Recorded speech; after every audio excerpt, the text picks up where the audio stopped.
21st Century Conversations. Our conversation this evening is about parent-teacher team building. This is the second in our two-part series about improving the culture in our schools, promoting positive, constructive learning. And the first workshop, we had principals here telling us just how they do that. Tonight, you're going to hear from parents and teachers.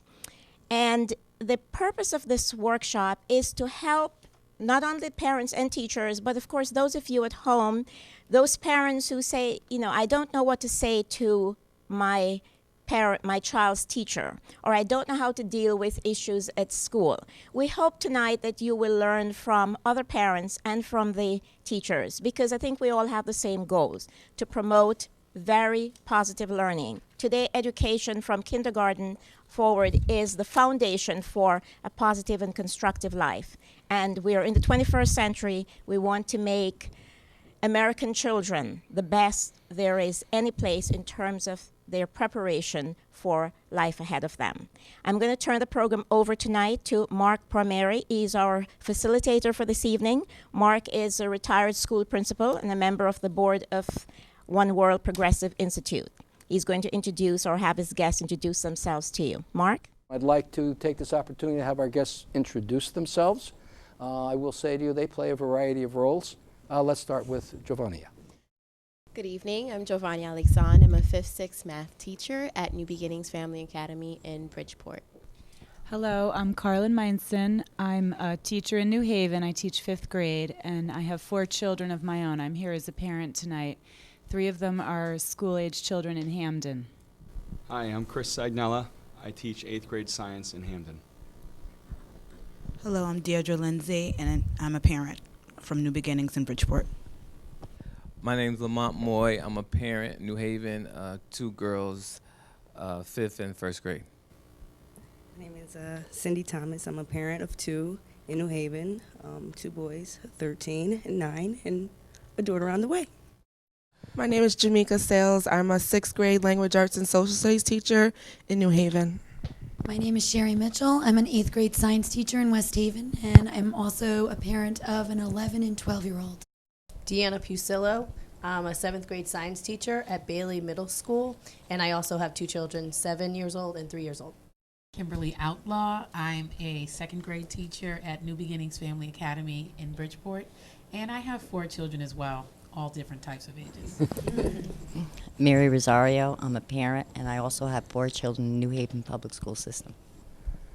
I'm Eric Clemens. I have 3 daughters in the New Haven Public School System. I'm a parent, and 1 daughter who's graduated from New Haven Public School System and is in college now. I'm Susan Laughlin. I'm 5th grade language arts and social studies teacher at Betsy Ross Arts Magnet School in New Haven, and I'm also a parent of 2 children, ages 7 and 4. And I'm Ronelle Swaggerty. I am the parent of students in the Hamden district. I have a 1st grader. Actually, I have a kindergartner, and I have 2 3rd graders, and I have 1 daughter in high school in New Haven, and I also work for New Beginnings Family Academy in Bridgeport. Okay, thank you. Education is a 24-hour process. Kids usually know the stuff we don't want them to know. And I think it's important to say that there tends to be a lot of unresolved issues around teachers and parents, but that's not our focus this evening. Our focus tonight is to be positive. And what we're trying to do is we want to look at those issues and your perspectives that demonstrate, model, and show and encourage a very positive attitude about education. And I think I'd like to start by asking you, whoever would like to start, I'd like to ask you, let's take a look at some of the things that happen in our classroom or in our home which demonstrate to our students or to our children that in fact we value education. Kimberly? Was having some trouble with one of my sons. He's 12 and really had a tough time with math for quite some time. So we decided, with there being 4 children running around with different needs at different times, that we would change our living room from a living room to a study zone. And so we set up 4 desks, pink for my daughter, and then black, blue, and green for my sons. And they have all of their special equipment, their chairs, and it has truly helped them realize how important the time is that they spend in the afternoon getting what they need to get done and accomplished, how important that is. So that's one of the things I've done. Instead of just focusing on schoolwork at school, Okay. we've made an environment, a place for them in the home as well. Any other parents? It's important to establish the environment at home and to make it clear to your children, to be repetitive that what your expectations are and that you're going to be there to help them. And I think my son was shocked a few weeks ago when he saw me talking to his teacher at 9 o'clock at night. You know, she reached out, she called me at home, and, you know, I just think he couldn't believe it. But it was so important to make that connection. I had made it clear that you can call me anytime about anything at all.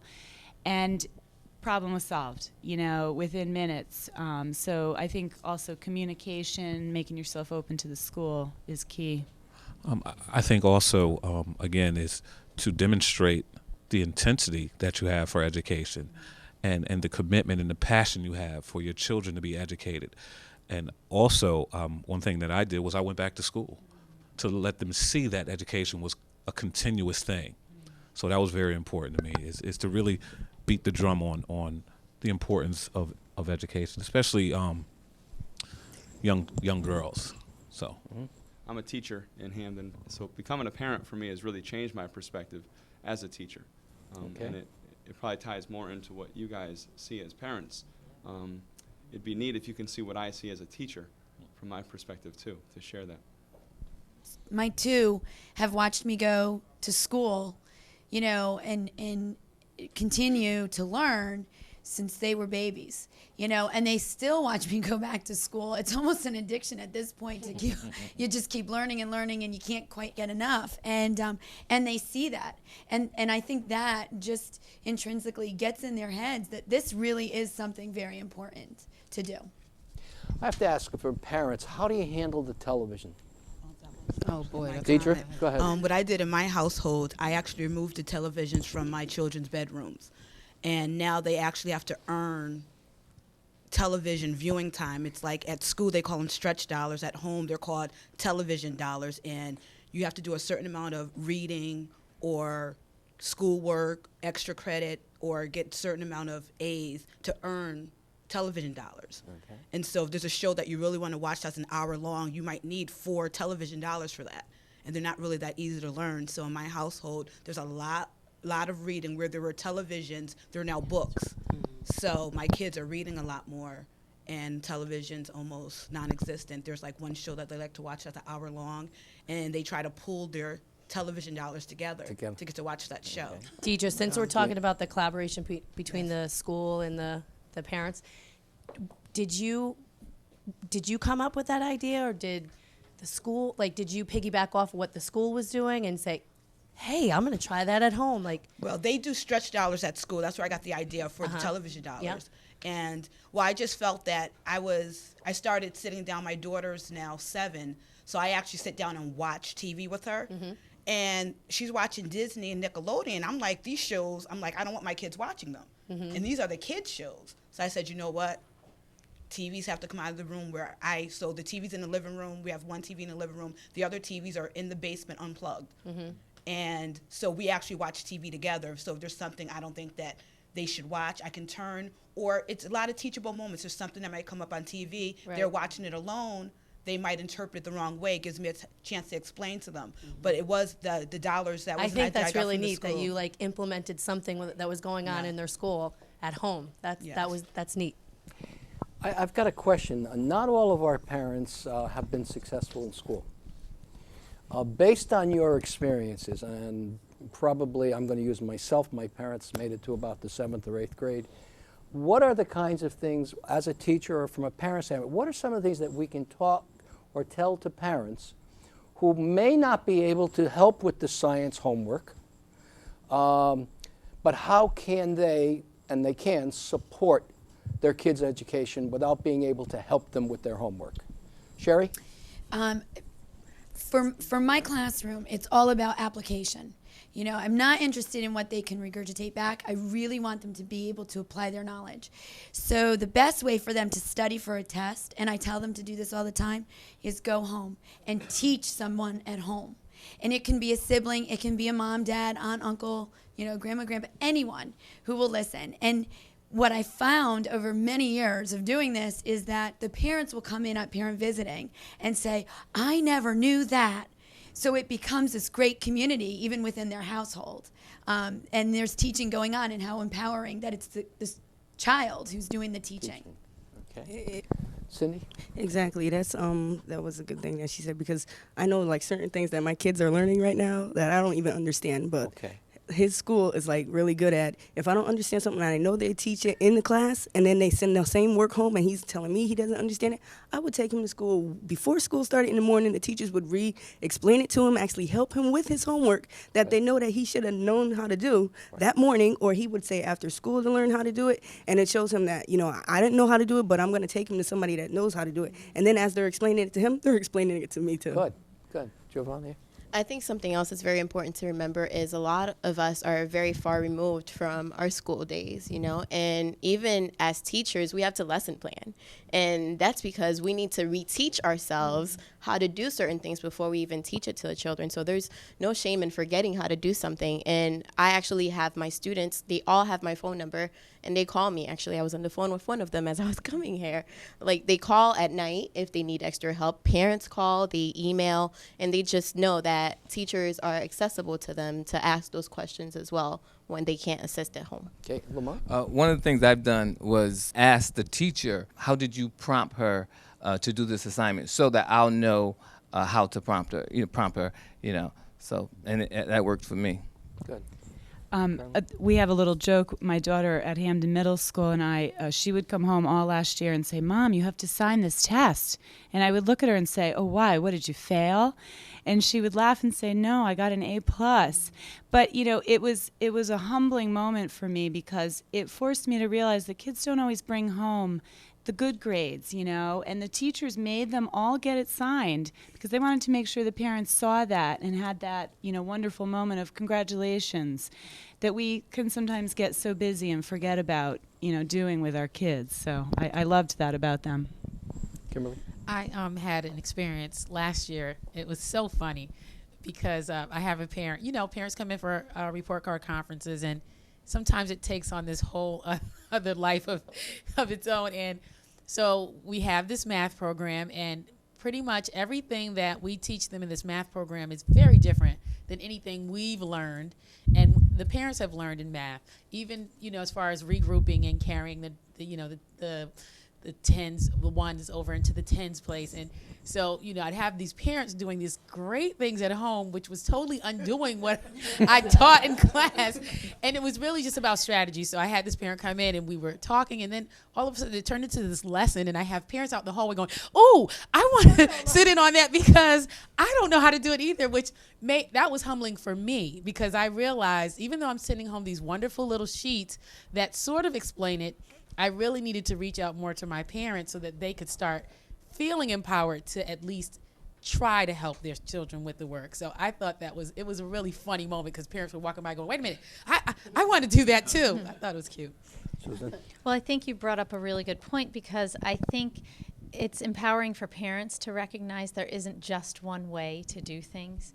And when parents can teach children in one way, and it might be a different way than what the teachers have taught, but they still get to the same end result. It really is empowering. I think Chris? we play different roles. I had conversations recently with parents, and it was very important for me to communicate with them that I need their support.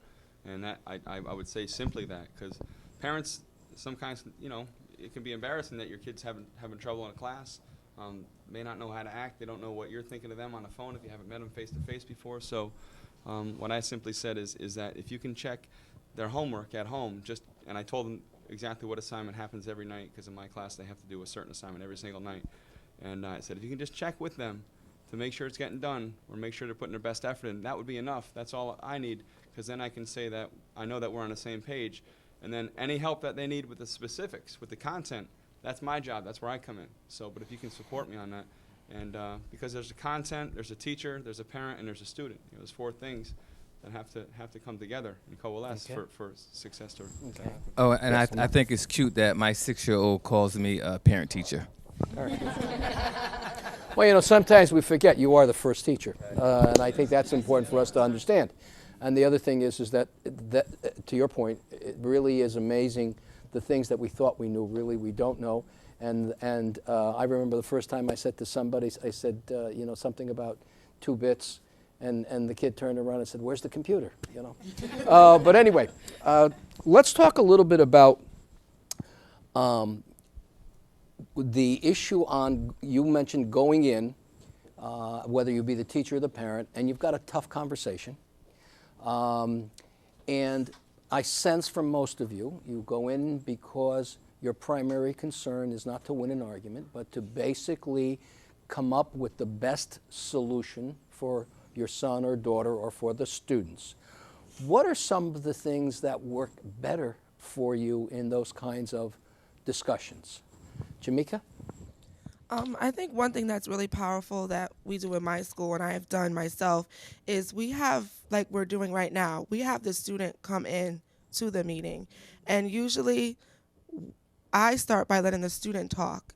And 9 times out of 10, the student will bring up things that I wasn't planning to say, but in a way, they almost put themselves out on front sheet. So I really don't have to say much.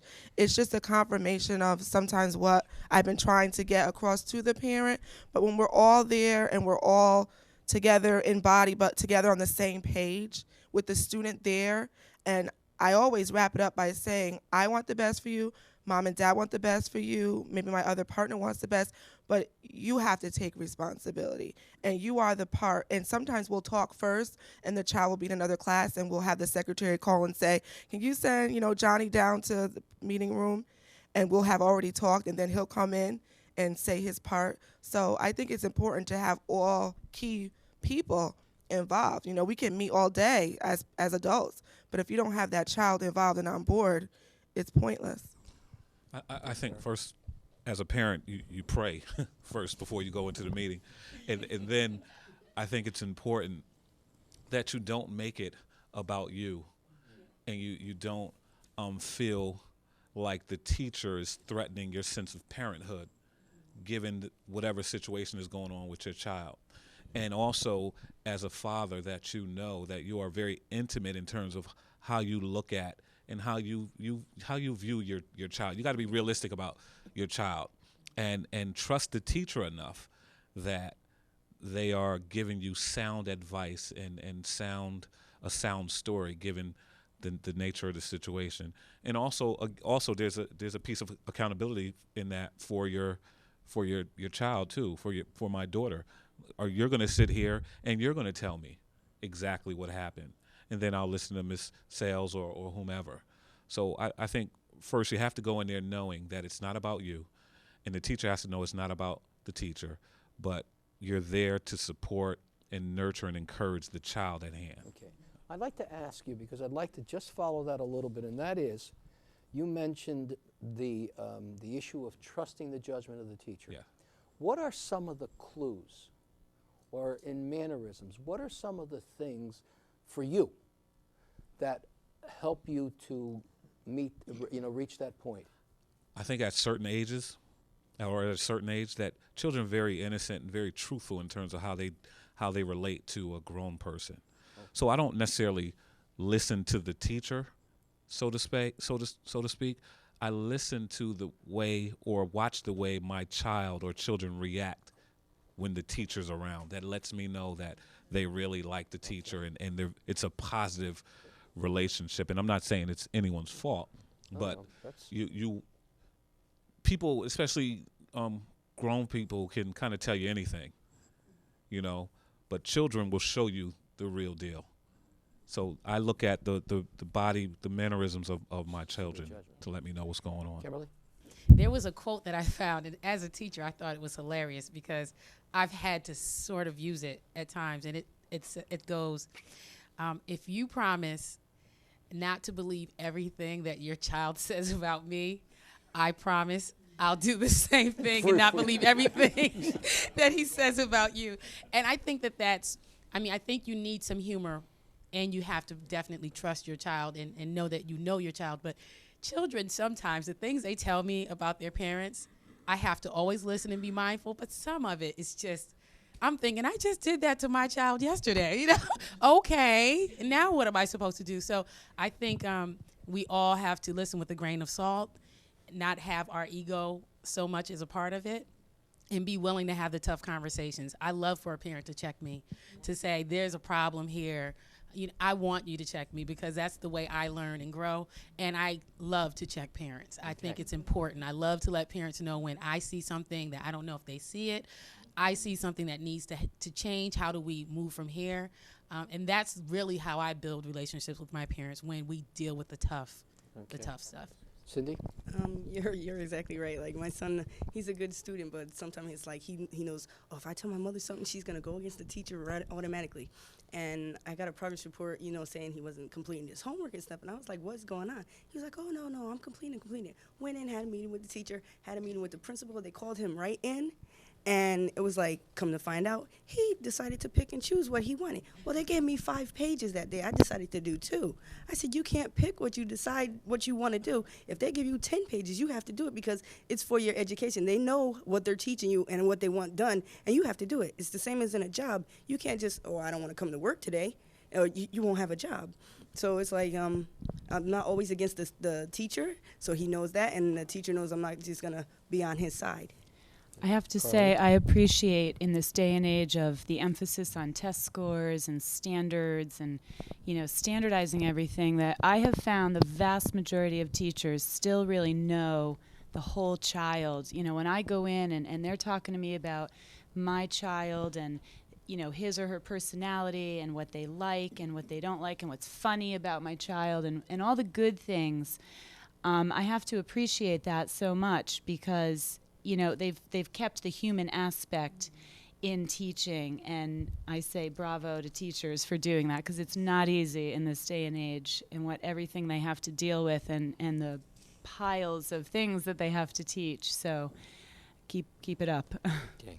You mentioned just now the whole issue on this predisposition to standardized testing. I'd like to talk a little bit of what kinds of activities do schools or teachers provide to parents to help them understand the nature of this whole predisposition to testing? What are the kinds of things that parents sitting here need to know about the tests, and a little bit about what kinds of activities maybe have we all been involved with that helps everybody on this team to understand the nature of the Connecticut Mastery Test, or if we've got high school kids, the nature of CAP tests. Anybody want to give me an example? One thing that our school does is, and I'm hoping that we'll get to do it again this year, and it sounded crazy, but you'll never believe that we have Saturday Academy. And we have school on Saturdays prior to the testing. And it is incredible how there's no transportation provided, there's no breakfast or lunch provided, but those kids and those parents come out. And we have the principal go, and we have teachers promote it. And she goes into the cafeteria and she gets them all pepped up, like, we're going to be having Saturday school. And from the 5th graders to the 8th graders, they come out. Those kids come out, and it's awesome because it's small groups, and some of those kids who are right on the border and could be, goal or advanced, get that extra push, and the kid response is overwhelming. So many kids have said, I love coming on Saturdays, I understand so much more, and it's such, incredible response that we get from, and that happens with the parent collaboration, because they're dropping them off, they're picking them up. I've had parents say, my child has dance at 11, but they'll be there from 9 to 10:45. So the parents and the children really come out and support Saturday school, which really, it's something additional to what we're already doing, but it's that extra push for those kids who are right on the border. I think it's awesome. Okay.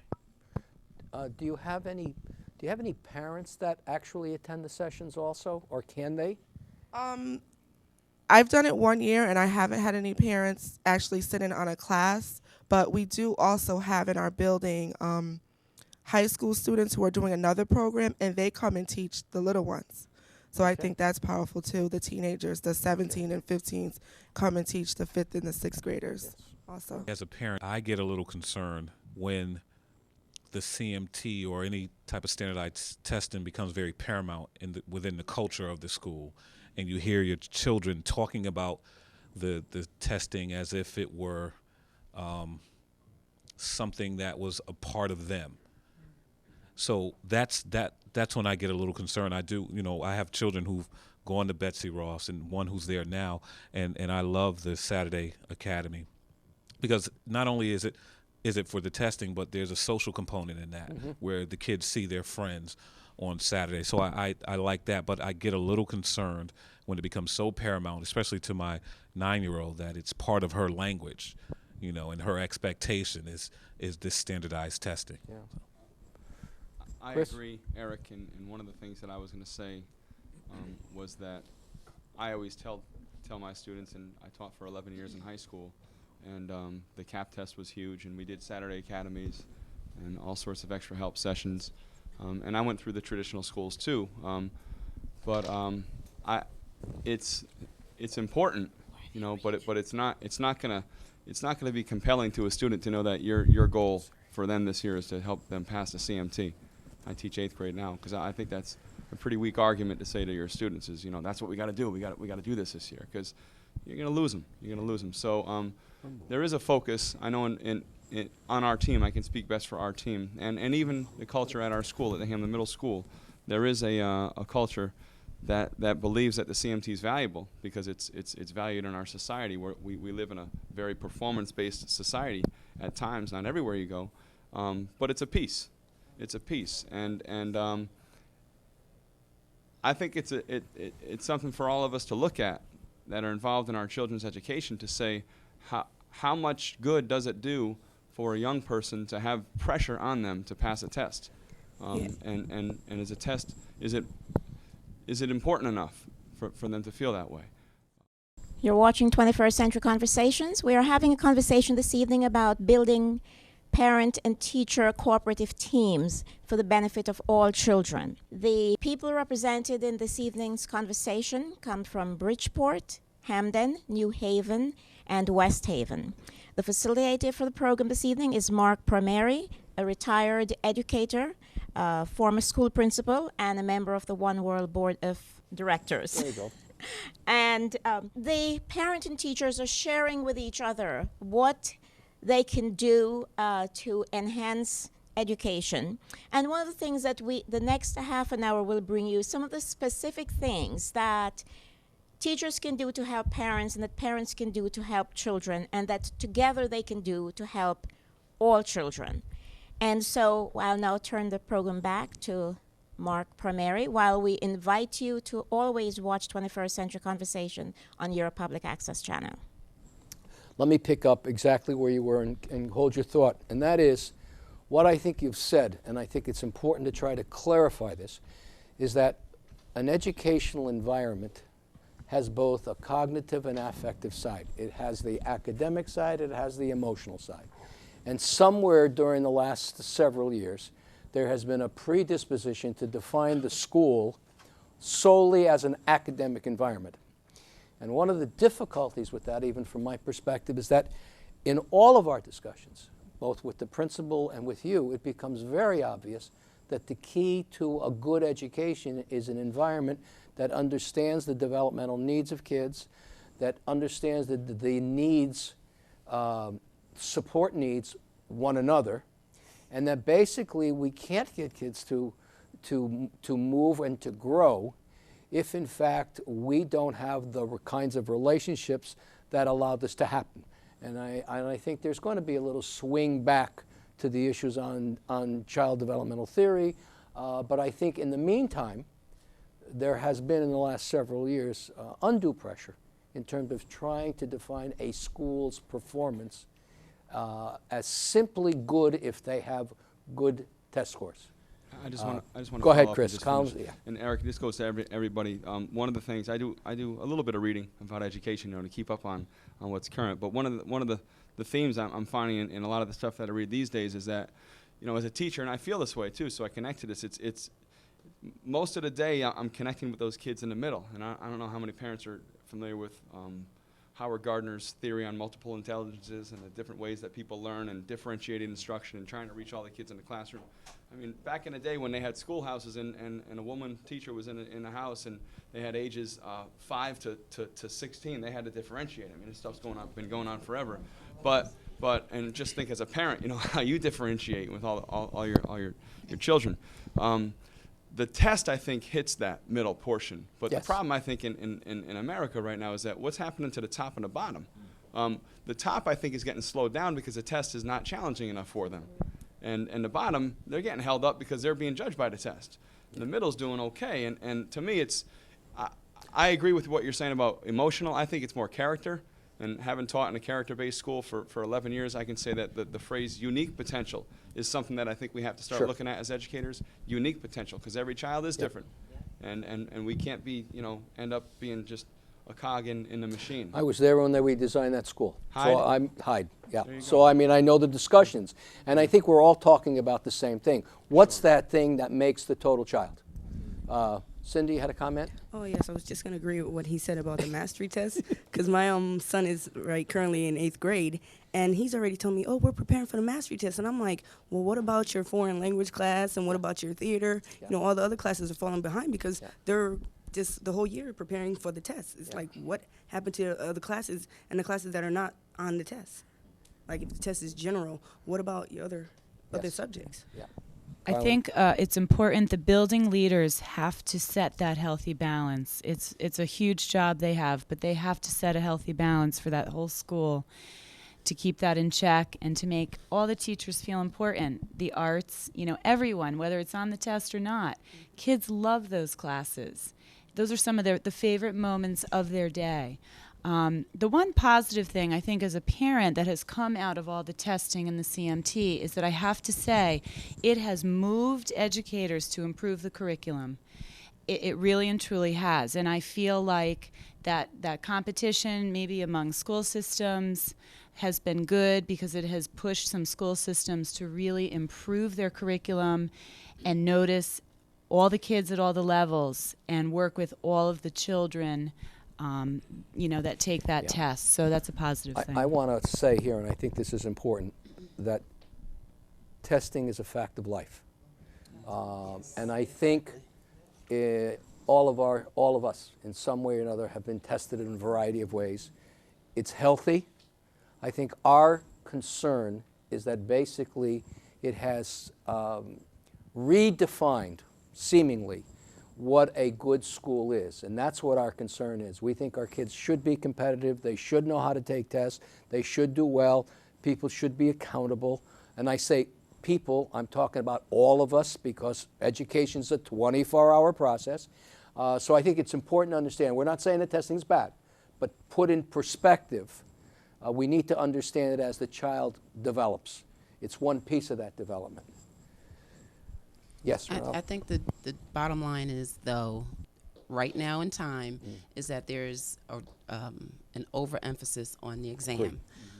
And we, in the charter school world, feel that probably more than our colleagues in the traditional districts, because they will shut your charter school down if you don't have scores to show that your students are performing. So there's real undue pressure and a real level of accountability in the charter school system that doesn't always exist, or at least hasn't in traditional schools. It does. So how do we manage that is the question. Yes. At New Beginnings Family Academy, we have year-round school, basically. There's just one tiny month a year where our kids aren't in school. And so it sort of normalizes this this hyper attention on the tests. It neutralizes it because they're constantly learning. Our kids start at 7:30, some of them are there till 6. Our teachers work outrageously long days. You know, and then there's the summer academy that goes through July. Learning is natural. Learning is what you do. Learning is all the time. And yes, when we get closer to the CMTs, we certainly do pay particular attention to certain strands and so forth and so on. But the bottom line is you're building a culture of learning in a place where children feel safe and nurtured and want to learn and want to be. And so that's kind of, you know, you don't want children getting nauseous and throwing up around the CMTs. That's just so unhealthy. And so you try to build this culture where they're learning and where they're in a place where they're happy to be learning. Another concern, it's just the college track that the CMTs and the CAP tests are putting kids on, and not everybody's going to go to college. That's the bottom line. I heard someone say the other day that the college degree has become a high school diploma. Well, then college should be free then, because public high school is. But as a parent, I know that I don't think my child should be judged as a part of what their performance is on the CMT, because truly I'm holding the school accountable for teaching my child that information. So as a parent, if I really don't have much else to go by as to how your school is performing and what you're accountable for as far as what the state requires from you, I appreciate the CMT, because when I can look and see where my child is falling as far as the norms of that school and as far as the norms of that state, it's very informative for me, and it does help me say, I don't know if I want my child to attend this school another year. I don't know if I think the administrators who are there should be there. And as a parent, I'm empowered to question what they're doing. So I think we have to look at it in a lot of different, from a lot of different perspectives. But from a parent perspective, if a parent is informed as to what that assessment really is doing, it is a report card of that school. And I know it's frustrating. We all have to deal with this certain level of report card,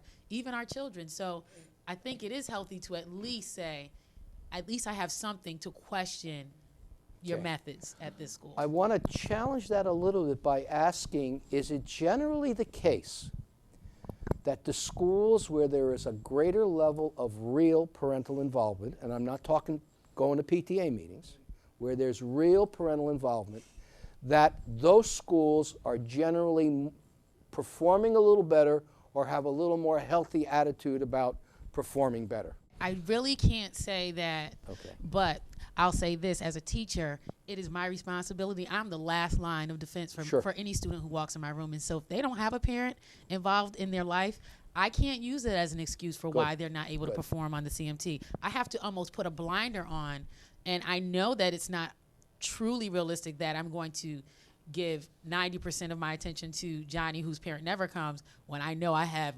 Matilda, pounding out at my door. But I think that we try as educators to have that blindfold on and say everyone is going to get this amount of focus. So yeah, we know that parental involvement absolutely impacts a child's learning.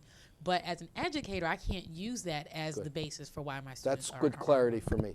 Eric? Well, I think also, and it goes to what Chris was saying, when you have, and this is where my heart lies, when you have young people who are dealing with so many other things outside of school, that they're being graded and judged on a test that really doesn't reflect who they are.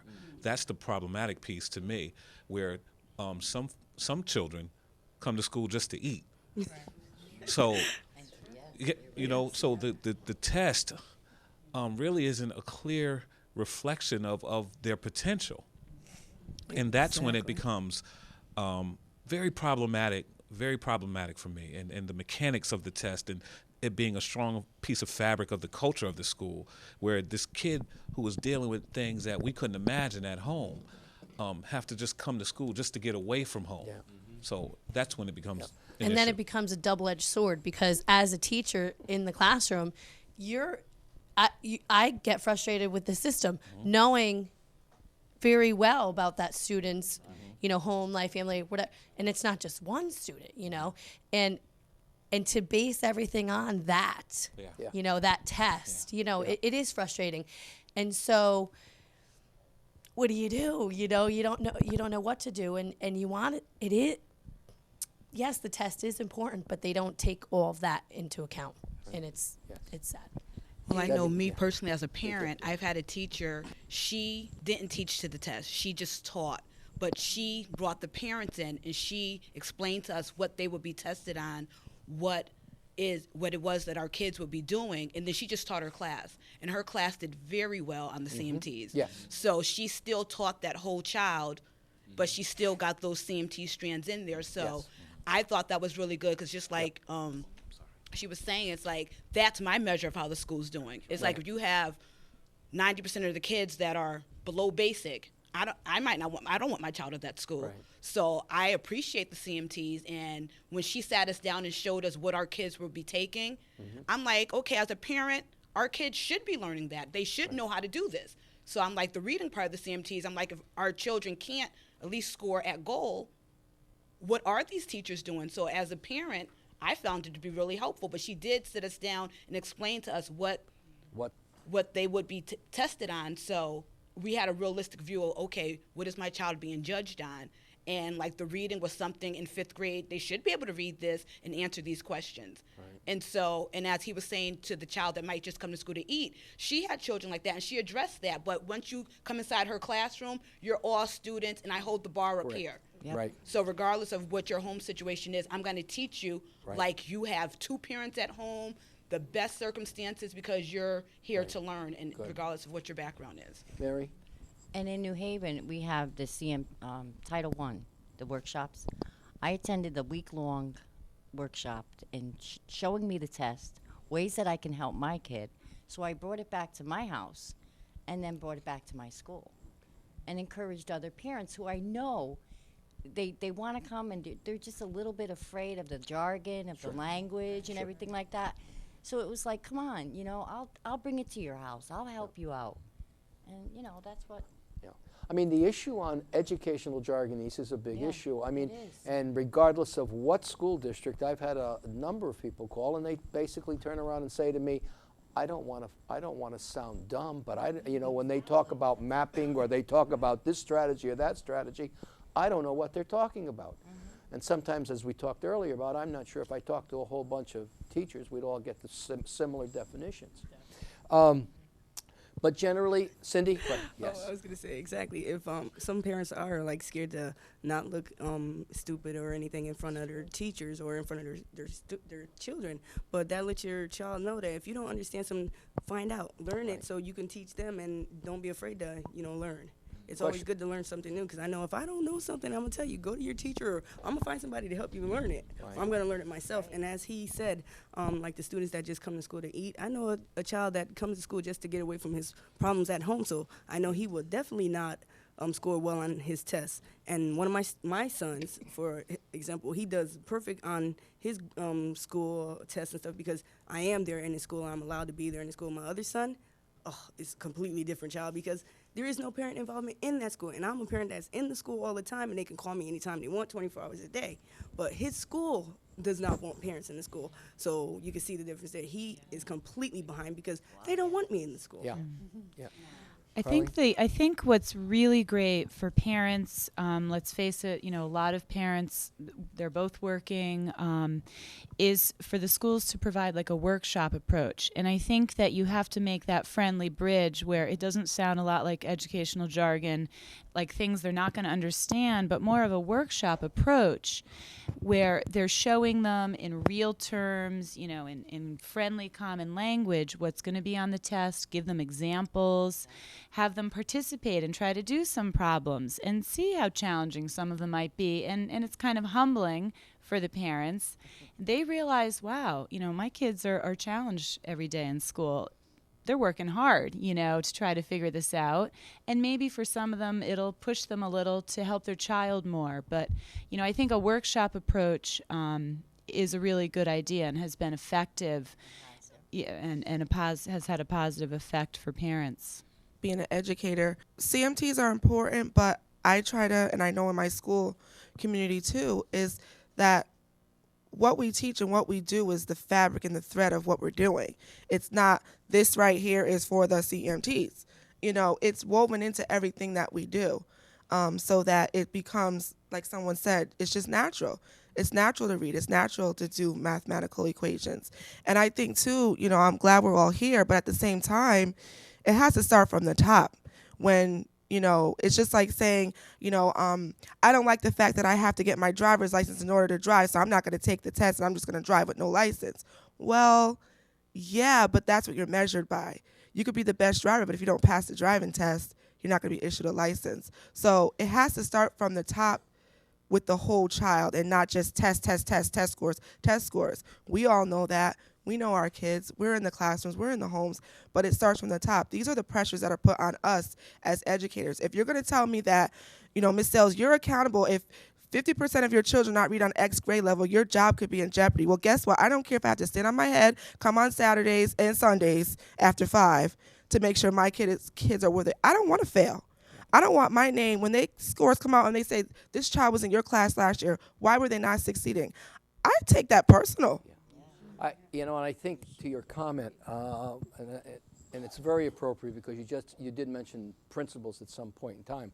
I have to tell you, in my experience in working with principals, I'm talking higher. No. Let me say something to you, because you feel the pressure within the organization of your school, and I'm simply saying that I have seen principals who have been super principals, who end up having a bad test year score, who basically change the nature of the process of their being, that really go into a nosedive, because as much pressure as you feel in the classroom with the 25 kids, they're getting the same kick, but harder, because they sit there with the responsibility of the 500-600 kids. And the other thing is interesting is that the penalties, quotes, whether it be charter or public, are the same. Matter of fact, there are some schools now that are neither charter, like we got one in New Haven, neither charter nor private. Okay, I mean neither charter nor public, and they're like diocesan. So it's fascinating that the pressures are felt by everybody. And I will tell you, the way you're saying to me, I don't want to feel badly and I will do anything. That same kind of pressure comes down on the principal, comes down on the assistant superintendent, comes down on the superintendent. And I think somewhere in that balance, it is unhealthy. But what is healthy is at least to be able to sit here and talk about it. Right. Okay? Because there is power. Each one of us has power to affect the change. You made a comment before, I'd like to follow just a minute, about in terms of some schools are more receptive than others. It's our hope that sometimes in their experiences that something is said this evening that may take that one person that says, I've always been thinking about trying to do this, and maybe I am going to give it a chance, because it's hard to change, and when one person changes, it affects everybody and everything around them. So systemic change is difficult, but one or two people can affect an awful lot of change. And I'll say it, one or two parents in a school can affect an awful lot of change. I just wanted to... Go ahead, Chris. Oh, okay. Yes. Cindy, finish up. I just wanted to add to that. The school that I said that wasn't receptive to letting parents in, actually, it had just got an administrative change. Yeah. So before that, it was an open door policy for parents, and the school was great. It was like at the top. Sure. Now that it changed, the schools went down. There's no parent involvement, and it's going to take time. I think from a positive standpoint, I think it's important for us to realize that when somebody new comes in, it takes time, and some people are much more adaptable. And I think I would not give up on the person, and I don't know where you're talking about, so it's easy. I would not give up on the case. And I would simply go in and say, hey, we're here to help, we're here to help, we're here to help. And one of the times the person will say, oh boy, I really need it. And I think that will come, believe me. I was going to connect to something that a few people had said about pressure. And Marc, you just mentioned pressure. I think that's a key word. And Deanna, you had mentioned something about the double-edged sword.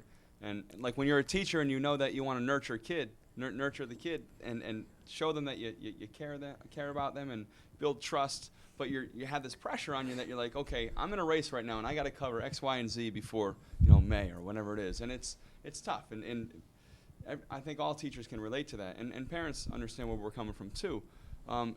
For me, I've had to just be willing to say, I got to shake that. I can't let that control me. Right. I'm going to do what I think is best for this child right now, and when I've done that, I found that the student knows that I care about them. They do trust me more. And I'll tell you, I taught high school chemistry. I'm teaching 8th grade science now. When I get a student in my classroom that knows that I care about them and that we trust each other, I can teach them high school chemistry. Correct. It's not that hard because there's a clear path of communication. That student knows that I'm there for them. So taking the time to nurture, taking the time to a lot of you have mentioned the whole child. And I'll tell you, teaching at a character-first school, I was used to hearing that, but being brought up in more of a traditional environment, I wasn't used to hearing that. Right. It's nice to hear people talk about the whole person, especially this day and age. Parent involvement in schools is much more than parent conferences and PTOs. At each of the on-screen web resources, learn about practical ways in which schools are involving parents. Education World, special theme, Parent Involvement in Schools. Parents and teachers working together. How do you establish and maintain a good relationship with your students' parents? Included are tips for making connections to parents. And reading is fundamental. Parents and school connections. Children succeed best in school when teachers, parents, and children work together.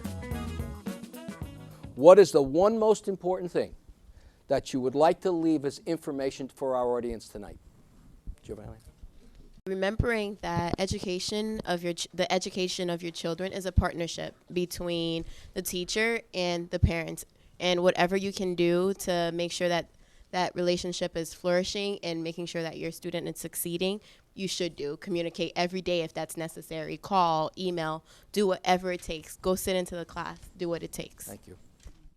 As a parent, my main focus is to equip my children with the tools that are necessary to go on in life without me, because I feel the biggest disservice I can do to them is to not get them a good education, because there's nothing more expensive than education than ignorance.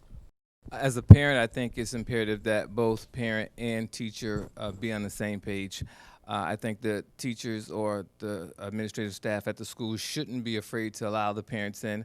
I think the parents shouldn't be afraid to trust the teachers and the administrative staff, and I think the bond would just only get stronger. Okay, Cindy? If you have an issue with teachers or your student or the school, anything to actually have deal with that issue, don't feel intimidated. Completely deal with the issue until it's solved, because everyone's here for the best interest of the child. As an educator, I'm building the future, that I'm here to provide that nurturing, that growth, so that student can go on and in turn come back and be a blessing to me as a valuable asset in our community. As a teacher, I truly believe that you need to look at students as if they are your own child.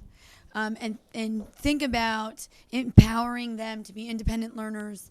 And on top of that, academically, teach them how to be empathetic.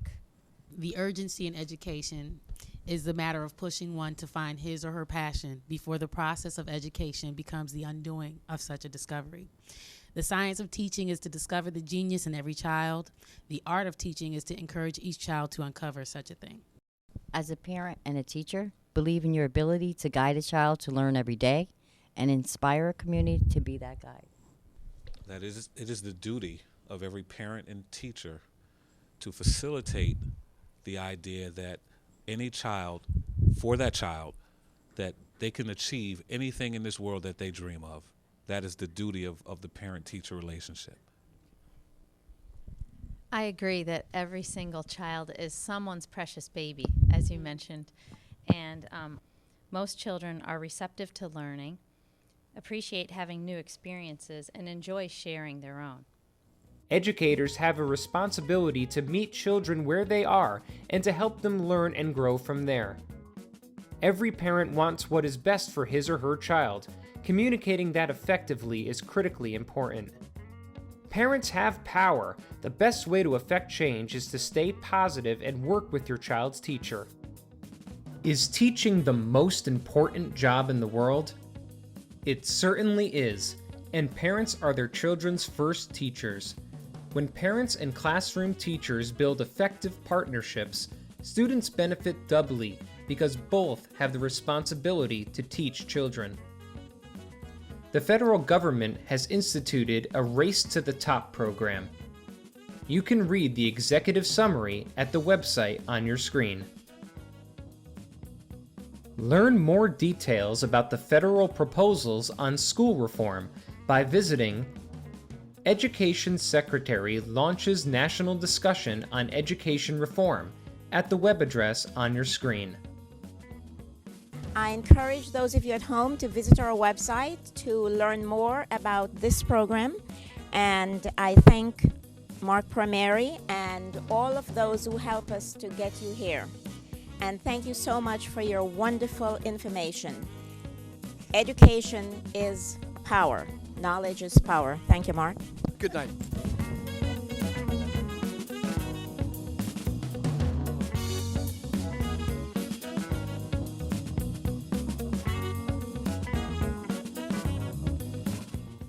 "21st Century Conversations" is brought to you by OneWorld Progressive Institute Incorporated.